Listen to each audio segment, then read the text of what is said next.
Well, Kimberly, thank you so much for taking time to be on the Awesome Marriage Podcast today. I welcome you and just excited to spend this time with you today.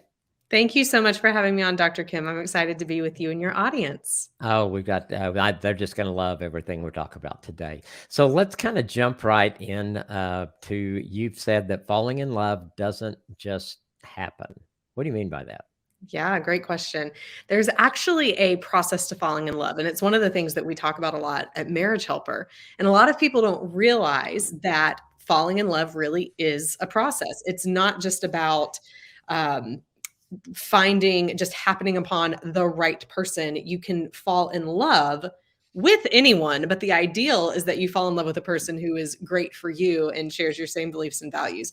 So falling in love is a process. If you follow the process, you can fall in love, but if you stop following the process, then you can actually fall out of love even if you don't mean to. And that's a big one, especially for married couples to realize and understand. A lot of the problems that begin to come up after you get married is a lot of times because one or both of the spouses have stopped following that process and they begin to fall out of love with each other. Yeah. So talk a little bit more. What is that process? What is the process that they quit? Yes, Following? great. If it's okay, I'll give a brief overview of the whole process. Okay, Yes. perfect. So we call it the love path, and there's 4 stages to it, or 4 steps on the path. And it's not a path that you get to the end to and you've mastered it one day. It really is something that if you kind of think of it being circular and always traveling upward, that would be most ideal. It's something you keep following, keep coming back to. But the 4 stages of it, the first stage is what we call attraction. And that makes sense to a lot of people because typically when we first see our spouse, I remember when my husband and I started dating, right? Typically there was something about him, about the way he looked that attracted me to him. But actually attraction is more than that. There's 4 areas of attraction within that part of the love path. And we call it the pies of attraction, Pies, because each one stands for something. Physical attraction is the first one we see. Sure. But the next one is intellectual attraction. And this has everything to do with, is this someone that I enjoy talking to? Because someone can look nice, but at the end of the day, if you don't have anything to talk about, it's hard for the relationship to go any further than that. Absolutely. The third part of that, the E of the pies, is emotional attraction. And this one is all about, does this person evoke emotions within me that I enjoy feeling? And you get to know that the longer you're with someone. I mean, think back to when you were dating. After a couple of dates, after being together a couple of weeks or months, you realize this is a person who I just feel cherished. I feel loved, listened to, respected. I like the way I feel when I'm around them. And that is so crucial for a long-term committed relationship because it's what keeps us being attracted to someone, even if the looks fade, or even if we start to disconnect intellectually. If there's that emotional tie bringing us back, then that's a strong pull that can keep pulling us back. And then the final part of that, the S of pies, is spiritual attraction. And this is all about having a shared beliefs and value system. So faith is a huge part of this. I know you're a Christian. I'm a Christian as well. So of course, when I was looking at dating and dating my husband, that mattered a lot to me. Sure. And it typically does. I mean, most of the times we see when we look at the research that people are going to marry someone who does have a similar religion that they do, because that's a huge driver, especially for us as Christians. Like, that's the foundation of everything. Sure. But also in that, we can become unattracted to the other person in each of these ways. So if someone stops, and we're not saying, continue to look like a supermodel for the rest of your life, because that's impossible. But if someone stops just focusing on being healthy, eating right, feeling the best that they can be physically, it can start to become unattractive. Intellectually, if we stop talking to each other about things we enjoy, not just talking about the kids all the time or finances or those conversations, but how are we continuing to come back together and have those intellectually stimulating conversations? Right. Emotionally, that matters. Am I continuing to evoke emotions within my husband? Is he continuing to evoke emotions within me I enjoy feeling? And then spiritually, am I continuing to grow in my walk with God? Am I continuing to pray with my wife, pray with my husband, right? Like these are the questions that we should ask each other, because you Yeah, can become spiritually unattracted to your spouse if they stop having the same beliefs and values that you do. absolutely. No, Yeah. that's so good. I mean, I love all those because I think that obviously they make sense to start with. Right. Because if it didn't have that physical attraction to start with, you're going to walk away. You're just not, or it's not going to be a second date or something like that. But I think you're right because I think dating you start out, it's kind of a risk, so you share something. And if they seem to respond well to that, whether it's something intellectual you say or your opinion about something, and Mhm. yeah, all that makes total sense. And you just kind of grow. I think, just thinking back with Nancy and I, the physical attraction was there immediately. And then the more I spent time with, I thought, I really want to spend more time with this person. Yeah.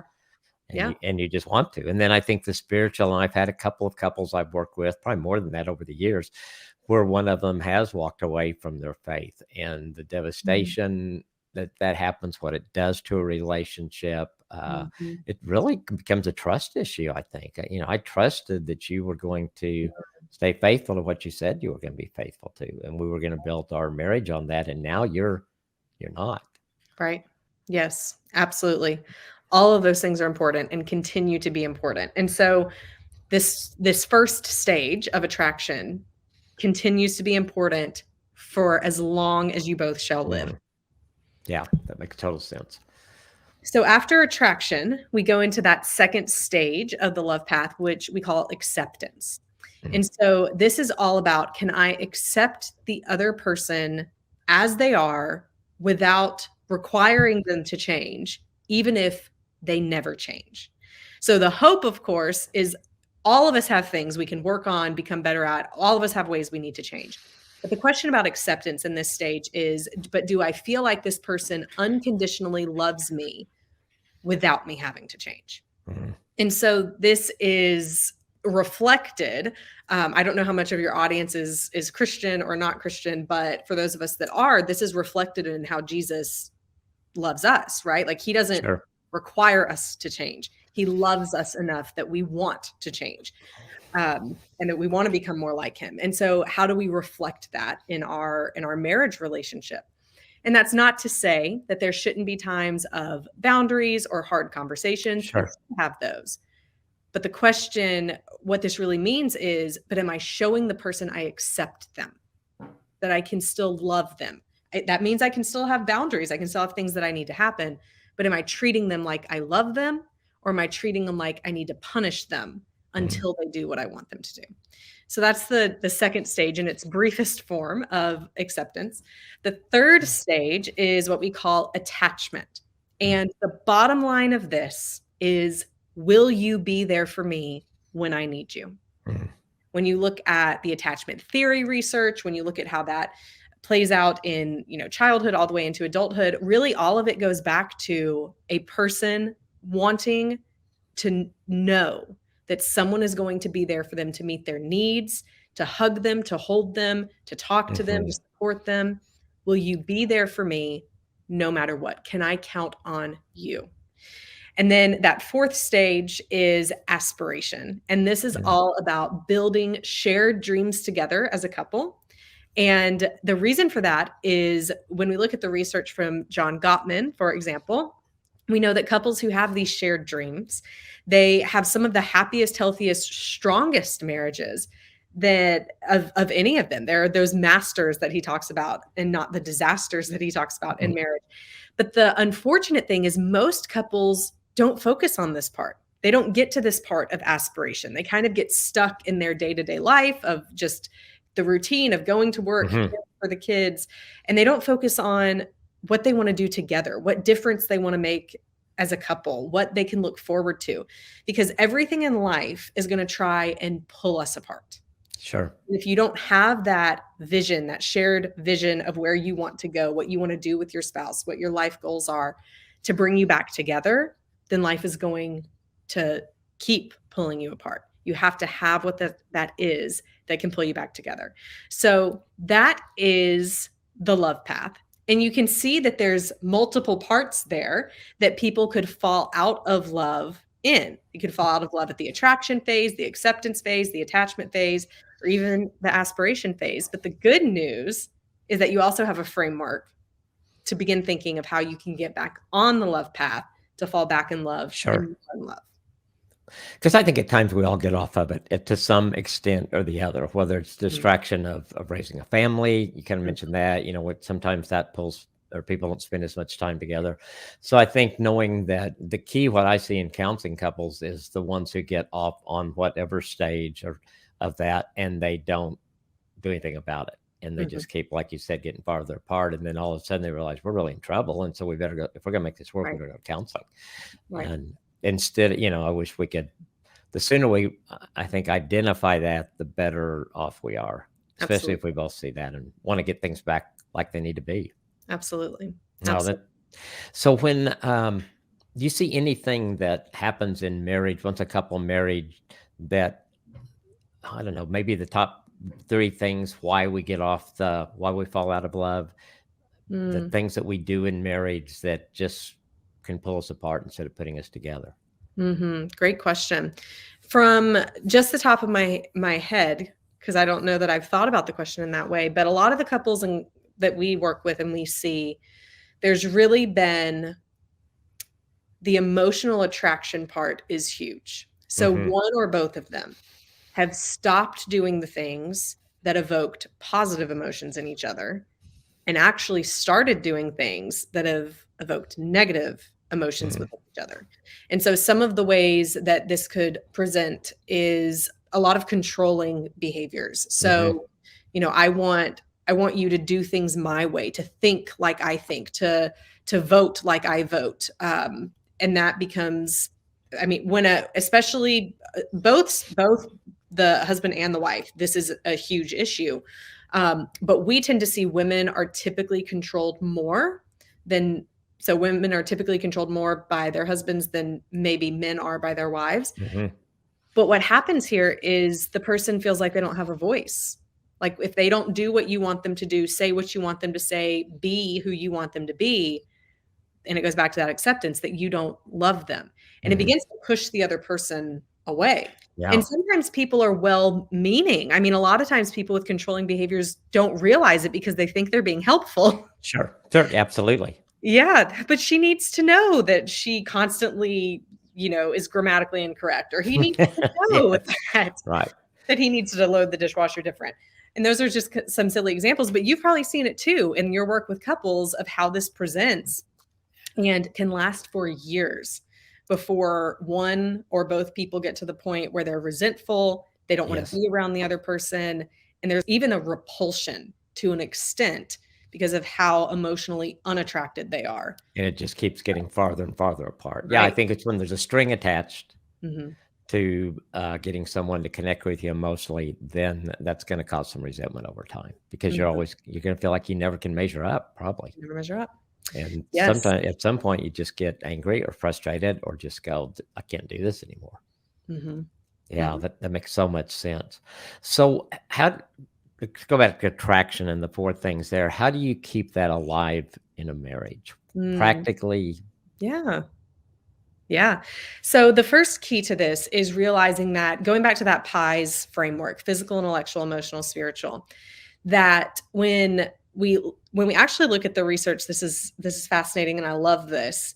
There was actually a correlation. And a lot of times in research there's not correlation, but they did a correlationary study with this specific thing to show that the marriages where an individual would work on themselves and Mhm. work on increasing self-confidence, increasing just their personal well-being, that there was a direct positive correlation on marital satisfaction because of it. So Mm. what does all of that mean? That means that the first way you start working on keeping attraction alive in the marriage is just by focusing on you. So a question to ask yourself is, what am I doing to work on becoming my physical best, intellectual best, emotional best, and spiritual best?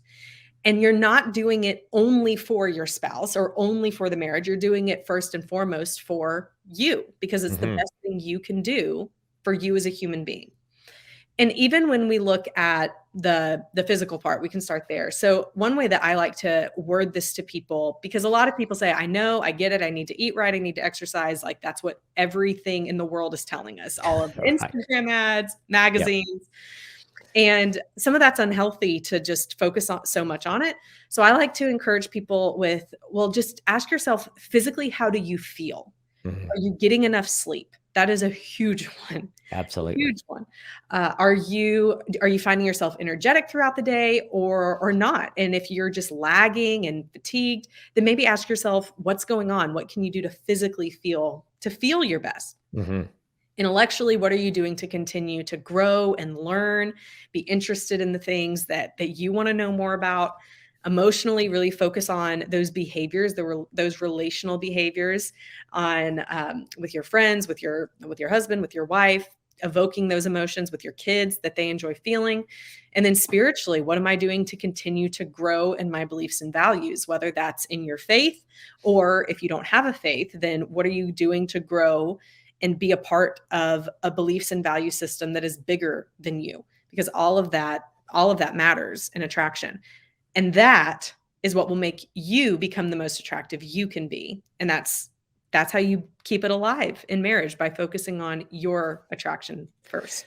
I love that for so many ways. One, that you're pointing the finger back at yourself, at ourself, and we're looking at what do we need to do, because so many times, and you know that when couples come in, the fingers are pointing not back Mhm. at them, they're pointing at the other person. And Yeah. so just realize, and I talk a lot about just becoming who God created you to be. And I think, Mhm. and all those fit so perfectly in that. And then just continue to pursue that. I think guys are, a lot of times I think we figure like, okay, we get married and we're gonna get it, and then we're just gonna coast for 50 years. Yeah. And you can't do that. I mean, I think I probably thought that, and it lasted maybe 6 months. I realized this isn't gonna work. But I think too, I love what you said about about the physical part of it, because we do change, and um, there's a pastor I love in Denton, Texas, Tommy Nelson, and I've heard him say, you look your best on your wedding day, and it's all downhill from there. Well, it doesn't happen that quick, but it's kind of like, we are going to change. But I think Mhm. staying healthy has been so important to Nancy and I. We've always worked Mhm. out. We've always tried to eat pretty good. We splurge and do stuff like that. But just take care of yourself, and not compare yourself to other people. Just how do you feel about yourself and the way you look, and health wise. And I Yes. love that, because that kind of gets, we get into the comparison thing, and Mhm. well, that's just never going to get us in a good place Yeah. at all. And then I think continuing to realize, I love the intellectual part of it. I think that you Mhm. need to be able to communicate with each other on all kinds of things together. Yeah. So no, I think all four of those are really good. And then I think the spiritual for us, it's always been, that's kind of been the, I don't know, the glue that held everything together. And I think if one of us walked away from that, it would be devastating Yeah. to our marriage relationship Yeah. completely. Yeah, and I really feel for couples where maybe during your marriage is when one of the spouses walks away from their faith or is struggling with it, because that is such a binder. It's been such a binder for my husband and I, and we have not walked through that, but I have a family member who has, and thankfully her husband did come back around to Oh, to that's good. believing in Jesus, but for those 5 years that he was not, it was hard. It Yeah. was. Yeah, absolutely. I think the personal responsibility part of it and what we can do. Um, so when someone's saying, "Well, yeah, it's going to make a difference if I do this," if someone's really working on the attraction things for their marriage, what do you think they'll see if they're focusing on themselves? Mhm, What's going to happen in that marriage? mhm. Well, there's one of 2 things. So what are they gonna see from themselves or from the reaction in their spouse? Let me Yeah, clarify. kind of both, probably. Yeah. Okay, great. So for themselves, over time, they will see, depending on what their focus is. It's because a lot of times, especially when it's couples in crisis that you're working Hmm. with, and they're just grasping at anything they can to try and get their Sure. spouse back, their focus really is totally on whatever their spouse's reaction is gonna be. And so in that situation, that can be a bit of a negative because they're only gonna it so if they start working on their pies, but then their husband doesn't come back as quick as they want or isn't responding to them in the way that they want, then it might be easy for them to give up and say, "I tried it and it didn't work." It's Mhm. like, no, this is the only thing that works. Like, for you, first and foremost, your focus is wrong. And so bring the focus back to if the goal is for me to be my best self, be everything God has created me to be, have, fullness of purpose in life, then there's no downside. And so you Yeah. keep doing these things because it's the best thing you can do. And over time, those people are going to see increases in self-confidence, increases in self-esteem, increases in self-worth. I mean, all of those things are going to follow. Career advancement opportunities because they're working on intellectual attraction, better health markers, better relationships because of the emotional piece. All of Sure. that can fall in. Now, the reaction from the spouse, depending on the state of the marriage, could be positive or negative. Hmm. So sometimes that other spouse watching this happen may have a response of, "What are you doing? Why this change all of a sudden? Why now of all times?" But don't let that discourage you. Keep being an example, be a model in your behavior of doing this because your other people in your life will see it. It's a great example for your kids, a great example for your friends, your spouse. But then the other scenario of that is there's a positive reaction from your spouse. So over Sure. time, they see the change. They see that you're actually changing. It's not just a ploy for you to get them to do what you want them to do, but it's real. And that is when typically, especially with our clients we work with, that spouse, even if it's a spouse who wants out, who's been wanting a divorce, they kind of turn back and say something's different. Hmm. And because that wasn't your main goal, it was just a secondary goal. Your goal was to become the best you could be. Then it can attract your spouse back, get you to put your marriage back together, and ultimately be a positive modeling of how both of you now together can work on staying attracted and having a great relationship. So really keep working on yourself, Mhm. whether your spouse responds quickly or not, Right. or ever. Yeah. Because my experience is when people are really trying to be who God created them to be, God's not going to do anything in me that's not going to be good for my marriage and my spouse. I mean, He's just not going to Mhm. change something. So I think if we're on that path, Right. I agree, our lives are going to be better. Mhm. And whether our spouse responds or not. Now, obviously, we all want our spouse to respond, and we also Right. want our spouse to decide that this marriage is valuable and invest in it just as much as we are. But Mhm. taking care of yourself makes a huge difference. Mhm. Huge difference. Yeah, absolutely. Um, so how does loving and accepting yourself affect the attraction? Because I think sometimes we could take that list and it could be a checklist box for somebody if they really didn't just really dive into it. I think just like anything, we can say, well, if I do this and this, then my spouse is going to be back and everything's going to be great.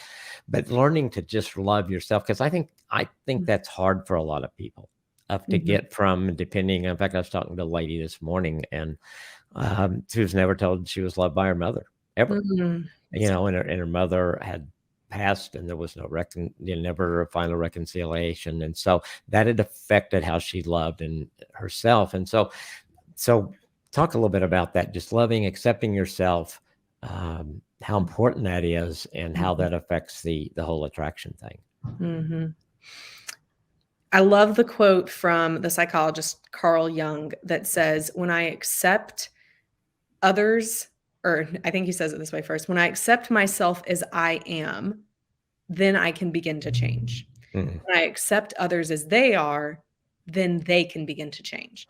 And to echo what you were just saying, it really does. A lot of this really does start with truly loving ourselves right, not in an egotistical or prideful way, but in a, I love who God made me to be. I love that I'm made in his image. He has a purpose for me.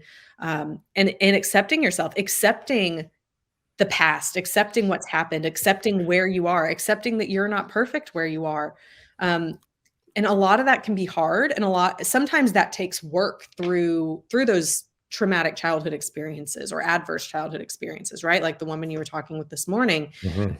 Some people can just starting out feel so low about themselves that this concept of working on becoming more attractive, they don't even feel like they deserve it.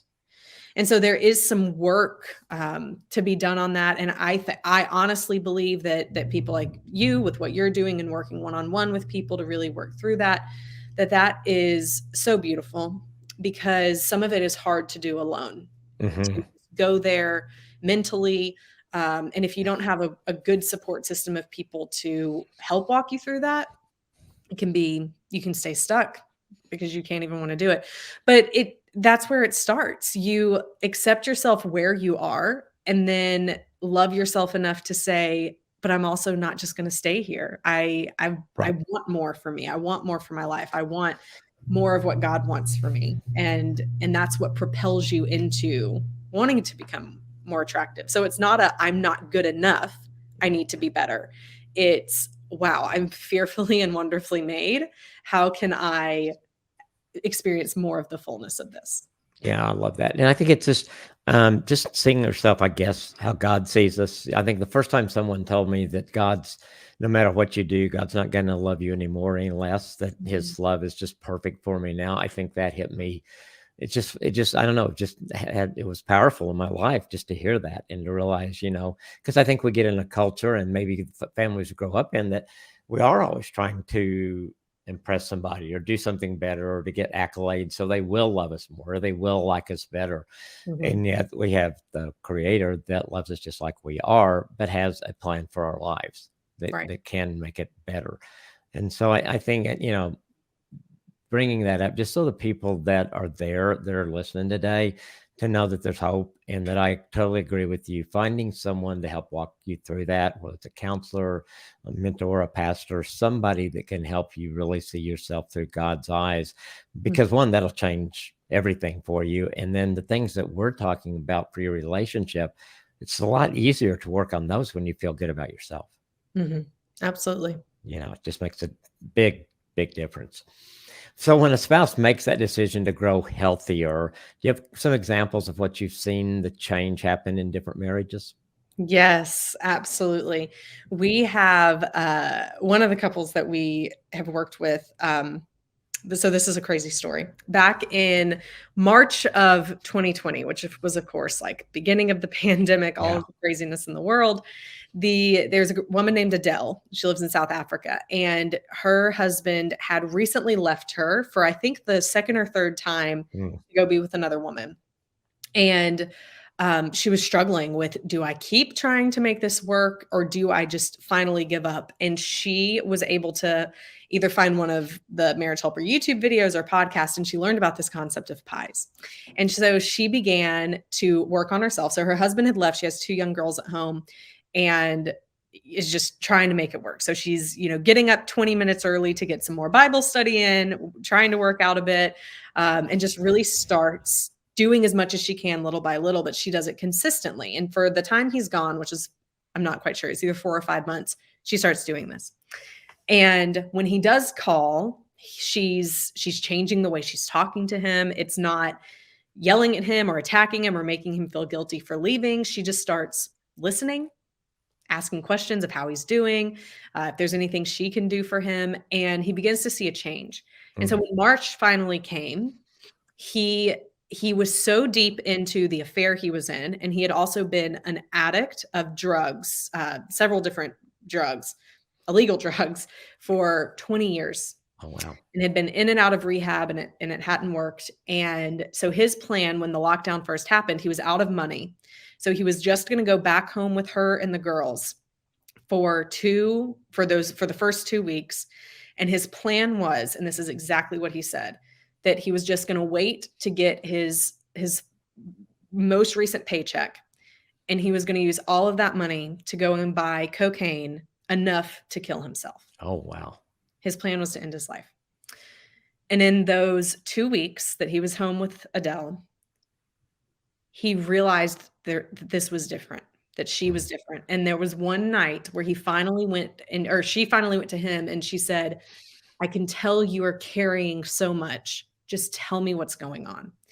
And he said, "Fine, I'm going to tell you everything from the past 20 years." And so he unloaded it. And at the end of it, she turned to him and said, "I forgive you and I love you." And he said, "I had never felt more seen and more loved. And I realized maybe we can make this work." Wow. And he I mean, he had been in church, out of church, but like at that point forward, it was also a reflection to him of how much God loved him. Yeah. And so they were able to put their marriage back together. They've been back together now for almost, it'll be 2 years next month. They're a part of our team and what we're doing at Marriage Helper, all because she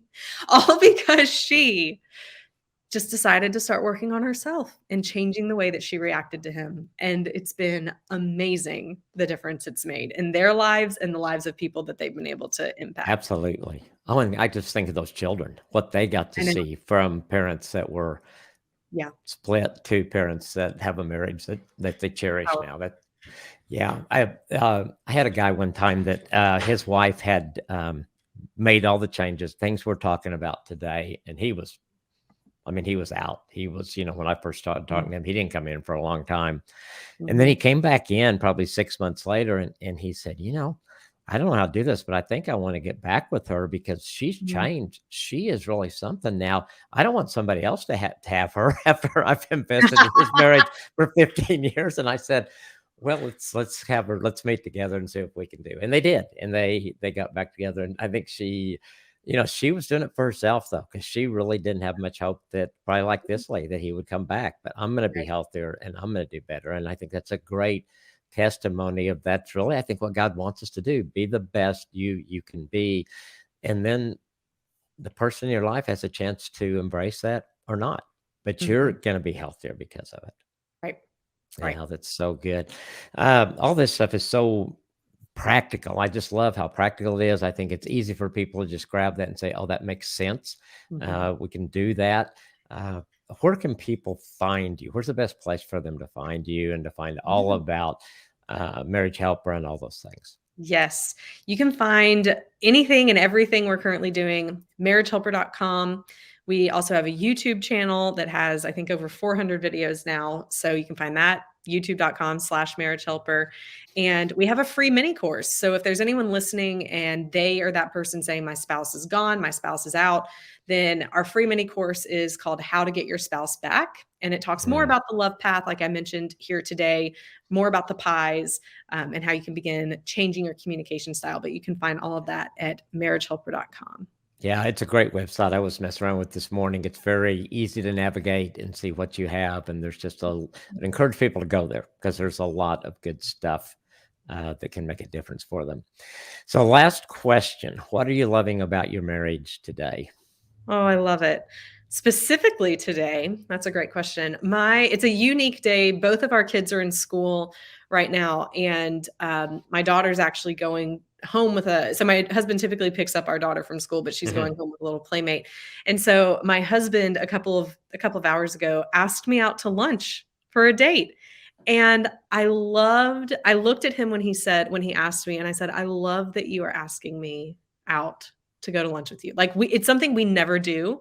And typically just work schedules and all of it never aligns. And so I love right now that we're in this sweet season of, even though life is crazy, kids' schedules are crazy, there's still opportunities when we look for them to connect, get away, just the two of us, and rekindle that attraction that first brought us together. That's what I'm loving today. That's so good. And I think, I think for Nancy would say very similar to what you said. It's the times that I've done something that she didn't expect. Yeah. That really meant, and we got Valentine's Day, when that comes, everybody expects things to be done and those kind of things. But when I do something or call her in the middle of the afternoon or say, hey, can you break away for lunch? It makes a difference. So that's great. I'm glad you shared that because I think there's date opportunities and I think we need to look for them, especially in those busy times, because I get it. You get kids and they're active and what you guys are doing. And so, but to look for those opportunities and then to take advantage of them. That sounds awesome. Yes, it is. It is awesome. Well, Kimberly, thank you so much. It's been great having you today. It's been very helpful. I know people can follow up and see everything that you guys are doing. You're doing a great work. And thanks for being a part of the podcast today. Thank you so much for having me on. It was a pleasure and an honor. You bet.